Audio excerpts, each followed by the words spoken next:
So defining equivalence ratio, if you're talking about stoichiometric, it's equal to 1. It is basically your normalized air to fuel ratio. We're all familiar with this, I'm sure. So the gas flame has one equivalence ratio, right? We have a certain amount of gas, we have a certain amount of air, aka that's our equivalence ratio. When you have a dust flame or a hybrid flame, you have at least two equivalence ratios, where you have a condensed phase equivalence ratio, you have your mass of dust divided by the mass of air, so that's your condensed phase equivalence ratio.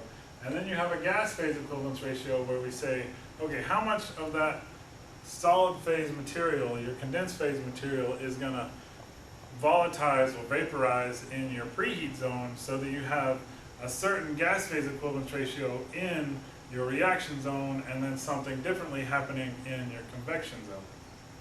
So if we look at this diagram, it's a little complicated, but stay with me.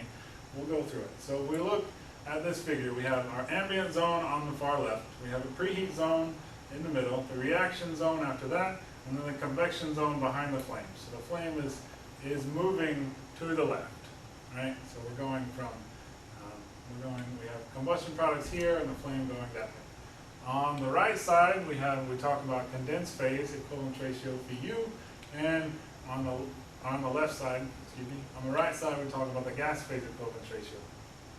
And the color scheme is just to describe how much the mass fraction of the vaporized fuel at any given point in this figure. So we talk about the first two cases. The first two cases both occur where you have a lean equivalence ratio, a lean condensed phase equivalence ratio.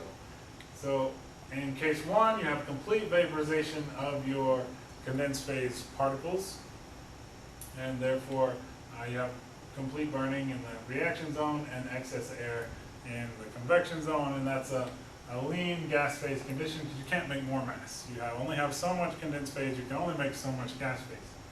Then you have a second case where you have incomplete vaporization or incomplete pyrolyzation of your condensed phase dust, and then you have reaction of whatever vapor is generated in your preheat zone in the reaction zone, and then continued burning in your convection zone. So the temperature continues to rise in the convection zone. Then, so that's the first two cases. You have three, and then you have three cases following the same line of thought when you have a rich condensed phase situation. So when you have lots of dust, you can have a situation where not all the dust vaporizes, but you still, not all the dust vaporizes, and you have a lean gas phase condition. In other words, you have a lot of dust, but not a lot of vapor generated by the dust.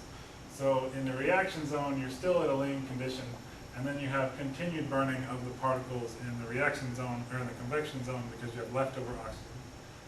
In this third scenario, B3, you have complete vaporization of your particles in the preheat zone, and then a rich, so now we're talking about a rich gas phase condition in your reaction zone, so we use up all the oxygen, and then we have leftover fuel vapor in the convection zone.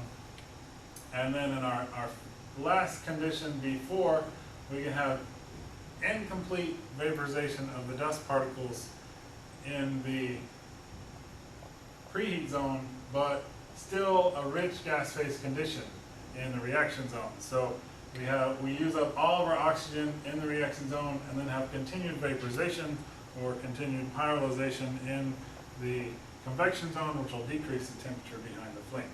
So the experiment that I've proposed allows for simulating these 5 ranges by varying the dust concentration and the gas concentration put into the burner, and then we're using gas analysis, basically analyzing the amount of oxygen left over in the convection zone.